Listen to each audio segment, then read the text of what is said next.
Have you ever loved someone that the entire world warned you not to love, and deep down you knew they were right? Every logical cell in your body screamed to walk away, but your heart, it refused to listen. She wasn't naive. She was the kind of woman who carried herself with quiet certainty, who calculated her decisions, who knew the consequences of stepping over invisible lines. But then he appeared not perfect, not even particularly warm.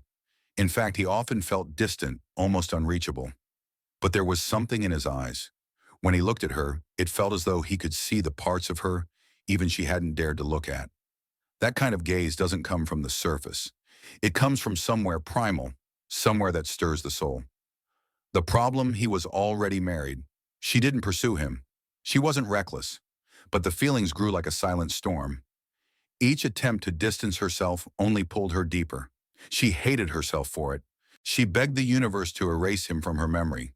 But there was a strange, unshakable truth being near him made her feel seen, alive, like someone had finally switched on the lights inside a part of her that had always been dim. And she began to wonder, why him, why now? Why do we sometimes fall so hard for people we were never meant to be with? Carl Jung once described a concept that might explain this phenomenon: projection. According to Jung, we often fall in love not with the person in front of us, but with the parts of ourselves we unconsciously project onto them. We don't love them, we love what they represent: a forgotten piece of our psyche, an abandoned emotion, a suppressed desire. They become a mirror, not a soulmate. Jung wrote, "Until you make the unconscious conscious, it will direct your life and you will call it fate." That man, the one she couldn't have, wasn't her destiny. He was her mirror. Her mind wrapped his image around an unmet need buried deep inside her, a need to feel validated, worthy, desired. He was simply the carrier of that reflection. And so the love felt bigger than logic, because it wasn't about him at all. It was about something inside her finally waking up. Women often fall in love slowly, but when they do, it goes beyond romance. It becomes something sacred, even spiritual. And when that love is directed towards someone forbidden, it creates an emotional addiction. Not to the person, but to the feeling of being seen, of being known. She wasn't addicted to him. She was addicted to how she felt about herself in his presence. That version of her, alive, radiant, recognized, was intoxicating. But that light didn't belong to him. It was her own light refracted through the mirror of his attention. She had never truly seen herself. And now that she had, she couldn't let go. And that's the cruel beauty of it. Sometimes the universe doesn't send us someone to keep. Sometimes it sends us someone to awaken us. We think they're the one, but they are only the beginning. And perhaps they are not the gift. We are. Have you ever looked back at someone you couldn't forget and wondered, what exactly was I drawn to? Not the way they smiled, not how they treated you, not even how they touched you. No, something deeper, something you couldn't quite name but felt in your bones, as if they carried a memory your mind had forgotten, but your soul still remembered. The truth is unsettling. We often fall, not for who they are, but for what they awaken. Something hidden, something unresolved, something old. Carl Jung believed that the people we're magnetically pulled toward, especially those we cannot have, are rarely about the present. They are messengers from the unconscious, reminders of what we have yet to heal. He called it the return of the repressed. Think about this: a woman repeatedly finds herself in love with emotionally unavailable men. Cold, distant, mysterious. And every time she calls it fate, she says, "I can't explain it. There's just something about him." But if you look closely, if you trace the emotional fingerprint back far enough, you'll often find a father figure who was distant, absent, maybe not physically, but emotionally. He might have been around, but never really there. And the child version of her learned to associate love with longing, safety with effort, affection with unpredictability. Now, as an adult, she doesn't choose emotionally unavailable men. Her unconscious seeks them out, because something inside her is still trying to complete the story. She doesn't want love, she wants redemption. She wants that unavailable man to finally turn around and say, "I see you. I choose you." Because in her heart, that would finally mean her younger self was lovable all along. But that never happens. Because healing doesn't come from reenacting the past and expecting a different ending. Healing comes from recognizing the pattern and choosing not to follow it. Jung described the psyche as a theater of archetypes, characters, and patterns we inherit from both our personal experiences and the collective unconscious. One of the most powerful is the anima and animus, the inner feminine within men, and the inner masculine within women. When a woman has a fragmented relationship with her animus, the inner masculine part of her psyche, she will look for him outside of herself. She will project that energy onto men, especially those who appear powerful, stoic, mysterious. Not because they love her, but because they represent something unfinished within her. This is why some women feel like they lose themselves in certain relationships. Because they're not engaging in a partnership, they're engaging in a subconscious mission to retrieve the lost part of themselves. She believes he is the one, but he is only a symbol. That's the trick the unconscious plays on us. It doesn't speak in words, it speaks in story, symbols, and attraction. When we say, I just felt something between us, it might be the voice of your shadow, not your soulmate. The shadow is the part of ourselves we disown. The fear, the shame, the craving. And often we project it onto others in a desperate attempt to resolve it without ever confronting it. We think we're falling in love, but sometimes we're falling into an old wound. And here lies the most painful truth: not every connection is meant to be fulfilled. Some are meant to be understood. Some people are not the love of your life, they are the mirror showing you the love you never gave yourself. They are not the other half of your soul. They are the missing piece of your self-awareness. And the more you chase them, the further you run from yourself. The heartbreak isn't that you couldn't have them. The real heartbreak is realizing they were never the person your soul truly longed for. Your soul was longing to return to you. Have you ever asked yourself, why would the universe allow this to happen only to tear it away? Why would life send you someone who awakens every cell in your body only to make it impossible for you to stay? What if it wasn't a mistake? What if it was written? Some people call it fate, but in spiritual psychology and in echoes of Jung's theories, there is a deeper, more haunting idea: soul contracts. Before you were born, before you even had a name, your soul and the souls of those closest to your path made agreements. Not legal ones, not even verbal, but energetic. These contracts weren't for comfort, they were for growth. And sometimes growth demands pain. Imagine this: two souls meet in a space beyond time. One says, in our next life, I will break your heart. I will leave when you beg me to stay. And in doing so, I will shatter the illusion you cling to that love must mean possession, that you are only lovable when chosen. The other soul agrees. Do it. Even if I forget, even if I hate you for it, do it. Because through the pain, I will remember who I really am. Pain in this light is not punishment, it is initiation. Carl Jung may not have used the term soul contract, but he pointed to the same truth in different language. He said, the privilege of a lifetime is to become who you truly are. But the journey to becoming is often paved with ruins of illusions, of projections of relationships that were never meant to survive. So the universe sends you someone impossible, not to give you a happy ending, but to burn away your fantasy, to force you to see yourself, to make the unconscious conscious. It's tempting to think of soulmates as those who bring us peace, but Jung would argue the ones who bring us chaos might be even more essential. They are catalysts. They crack the ego. They summon the shadow. They activate the parts of you that no gentle hand could ever reach. You'll call it heartbreak, but it's transformation. Think of the woman who falls for someone she can never be with: a married man, a long-distance ghost, someone emotionally frozen. She doesn't just suffer, she awakens. Through him, she's forced to ask, why do I need to be chosen to feel worthy? Why do I abandon myself for hope? Why does my love only activate when it feels unsafe? Those are the real questions, and she would have never asked them without him. That's the soul contract. Not a love story, a reckoning. Not all love comes to stay. Some love comes to destroy what you've mistaken for love, so the real thing can find you one day. And here's the twist. When you fulfill the contract, when you learn the lesson, the pull begins to fade. You don't need to hate them. You don't need closure. You simply release. Because you've become the version of yourself that no longer needs them to feel whole.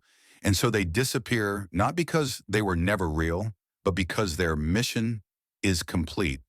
You think it just happened to you, that it was all random, unfair, a cruel game played by the universe. But what if it wasn't? What if, and this will hurt to hear you invited it, not consciously, no, you didn't write their name on a piece of paper and summon heartbreak, but your unconscious, it's been sending out invitations your whole life. Invitations written in invisible ink made from your childhood wounds, your fears, your unmet needs. Carl Jung didn't sugarcoat it. He said, until you make the unconscious conscious, it will direct your life, and you will call it fate. You weren't cursed, you were programmed. A woman grows up with a mother who teaches her that love means sacrifice, that good women endure, forgive, and stay quiet. She internalizes that.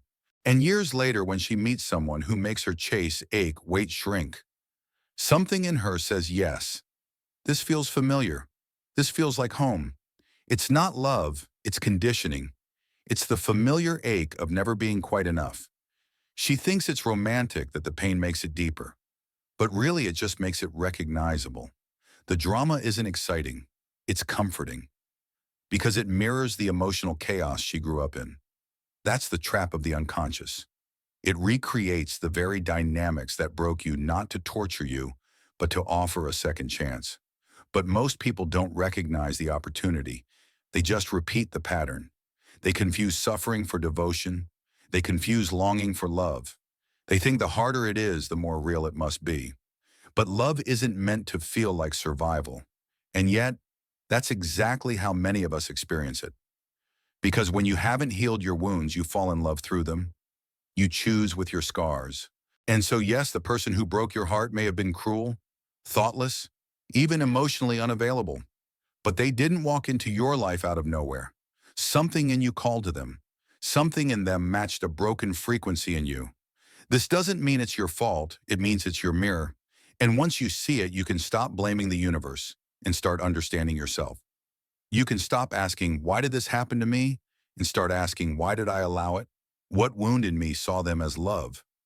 That's not victim blaming, that's soul reclamation.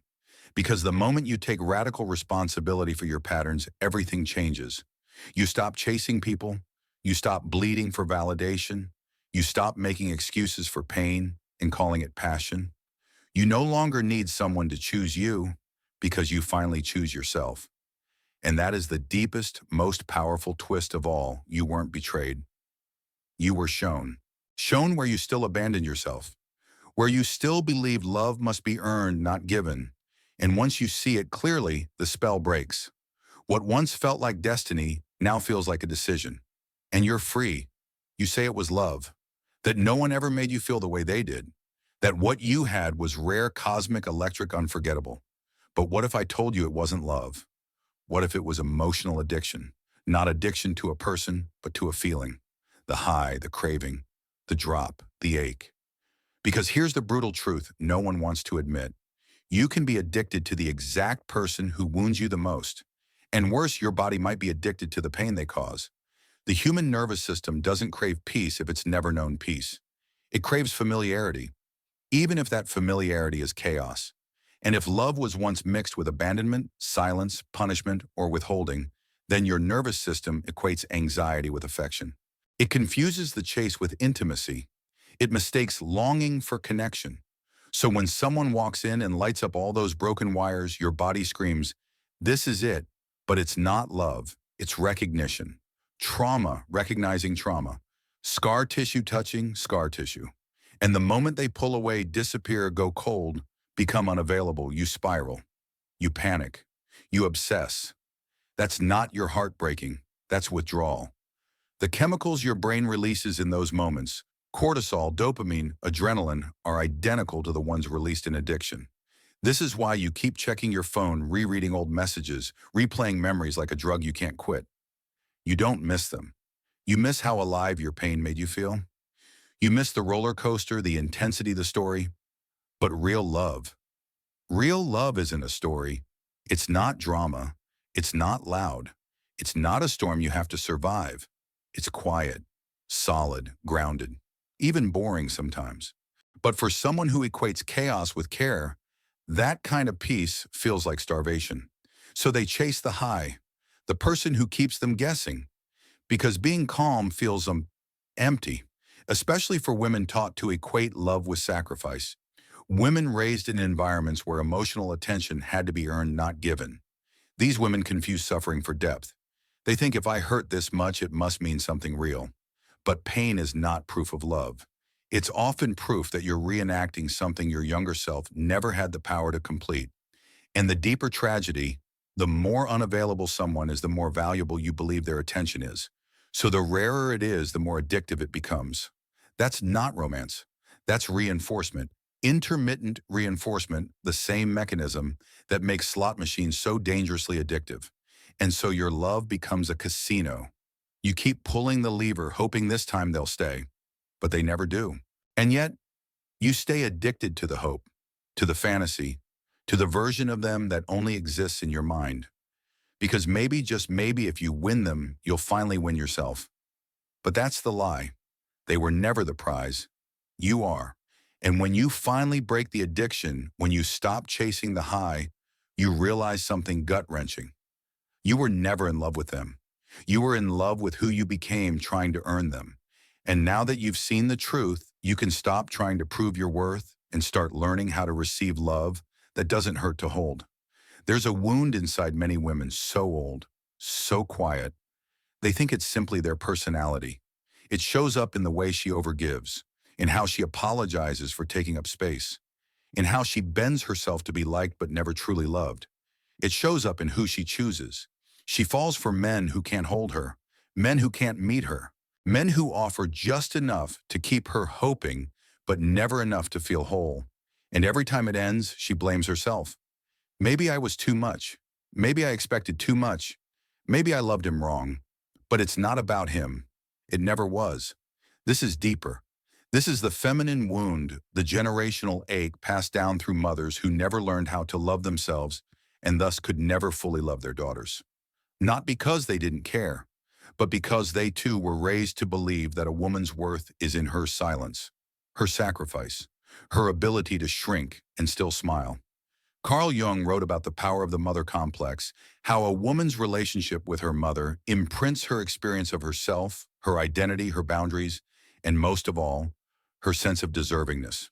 When a woman grows up feeling emotionally unseen by her mother, or burdened by her mother's pain expectations, or coldness, she internalizes a lie. Love is something I must earn. I am not enough just as I am. And that lie becomes her compass. She spends her life looking for someone who can finally make her feel chosen, whole enough. But here's the twist. She doesn't fall for the man who truly sees her. She falls for the one who doesn't. The one who reminds her unconsciously of the ache of being unseen because it feels familiar. It's not safe. It's not healthy. But it feels like home. That is the feminine wound in action, the endless loop of trying to fix in romance what was broken in childhood. She gives and gives, hoping to finally feel what she never got: maternal warmth, consistent love, softness without strings. But the men she chooses are not equipped to give her that. They reflect her mother's absence, not the love she deserves. And so the cycle continues. She bleeds into men who don't have the container to hold her. She tries to become less so she'll be easier to love. She romanticizes struggle, waiting for pain to turn into devotion. But pain is not devotion. Abandonment is not intensity. Silence is not mystery. This wound won't heal by being chosen. It heals the moment she realizes she was never meant to be completed by someone else. Because the nurturing, the holding, the unconditional presence she craved from her mother, that must now come from her. Not a man, not a soulmate, not a love story. Her. The wildest, most radical act a woman can commit is to remother herself. To turn toward the little girl still waiting to be picked and say, I see you now. I will not abandon you again. When she does that, the men she's drawn to will change. She'll no longer confuse emptiness for passion. She'll stop bleeding out her love, hoping someone will soak it up and stay. Because she will have become the one she was always waiting for. And that is the end of the wound. And the beginning of love. They came into your life like a secret written in the stars. At the wrong time. in the wrong way, but with a pull so strong it felt ancient, like you'd known them before. They didn't ask permission, they just arrived, and something in you lit up. Maybe it was a glance, a conversation that felt like a lifeline, a silence that said more than words ever could. They didn't promise forever, but they touched you in a way that forever would have made sense. And so you held on, even when they were distant, even when you cried alone, even when you knew deep down that love like this wasn't meant to stay. You still hoped, because it felt like fate, because it didn't feel like coincidence, because surely the universe wouldn't send you someone so powerful just to take them away. But here's what no one tells you. Not all great loves are meant to last. Some come to shift you. Some come to burn you clean. Some come to end who you were so you can become who you were always meant to be. Carl Jung understood this kind of rupture. He believed that the psyche evolves through confrontation with the shadow, with pain, with contradiction. And nothing confronts us more violently than love that can't survive reality. That person, the one who felt like home and fire and freedom all at once, may not have been your ending, but they were your beginning. They came to show you who you weren't yet, to mirror what you hadn't claimed, to activate a version of you that was still sleeping. They made you feel. They made you ache. They made you ask questions you'd spent a lifetime avoiding. Who am I without them? Why do I need someone to want me to feel worthy? What parts of me only come alive in the presence of another? That's the work. That's why they came. Not to stay, not to save you, but to ignite you, to wake you up. And when their purpose is complete, they go. Sometimes gently, sometimes violently, sometimes without warning, without goodbye. And it leaves you shattered, angry, hollow. You feel like you were robbed. You weren't. You were stripped. Stripped of the illusions that love should last to be real. Stripped of the fantasy that someone else will complete you. Stripped of the belief that you are not enough on your own. And in that space, that terrifying silence, after they leave, something happens. You meet yourself. Not the version of you that begged. Not the version that waited. Not the version that turned pain into poetry. But the one underneath it all. The one who was always whole. This is what they were sent to unlock. You don't have to hate them. You don't have to thank them. But if you're honest, if you really feel into it, you'll see they didn't leave too soon. They left the moment you were ready to return to yourself. You swore they were the one. You felt it in your chest, in your gut, in the way your entire world bent around their absence. They made your soul feel like it had a name. You told yourself, if only they'd stayed. If only the timing was right. If only they had chosen me, maybe I could finally feel like enough. But what if I told you they were never the one? You were, all along. It was never about them. It was always about you, the version of you you hadn't met yet.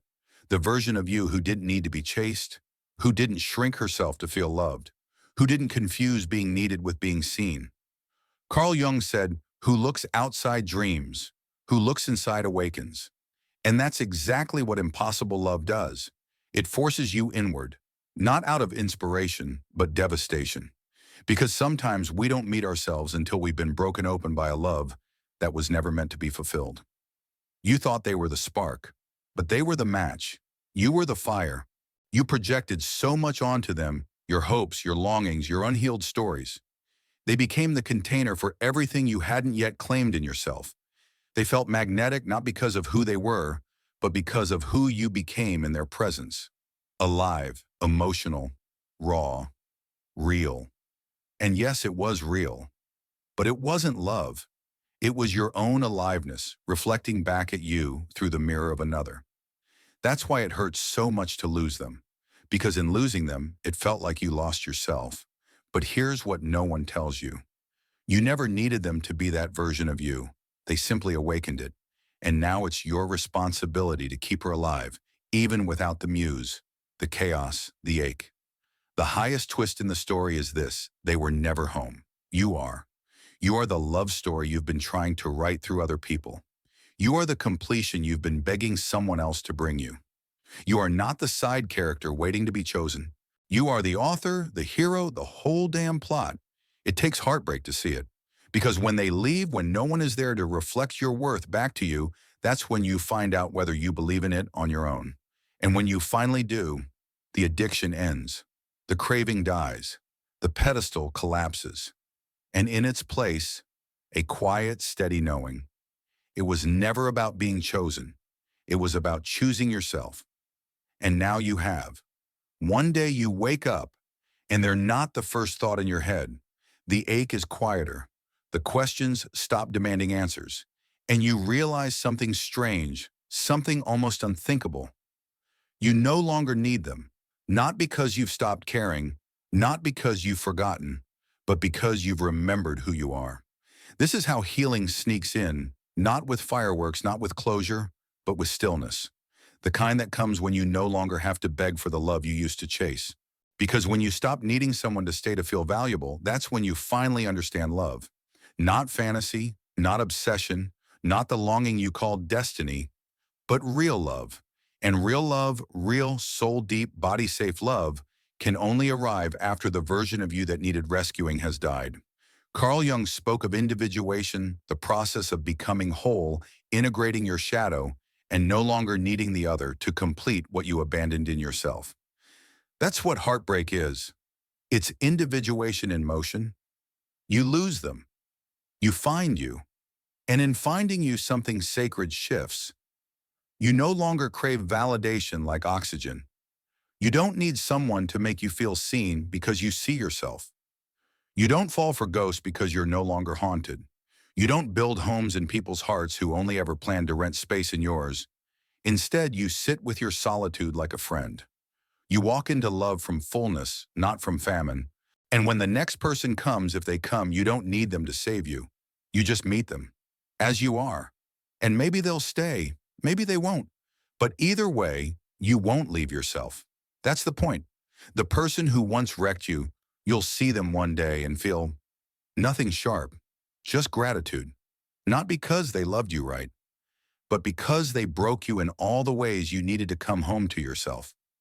The story doesn't end with them choosing you. The story ends when you realize you chose you, and that's when love finally becomes possible. Not the kind that drowns you in highs and withdrawals, but the kind that meets you in your stillness. Because real love doesn't arrive when you're desperate. It arrives when you're ready, and you are ready. The moment you no longer need it to feel complete.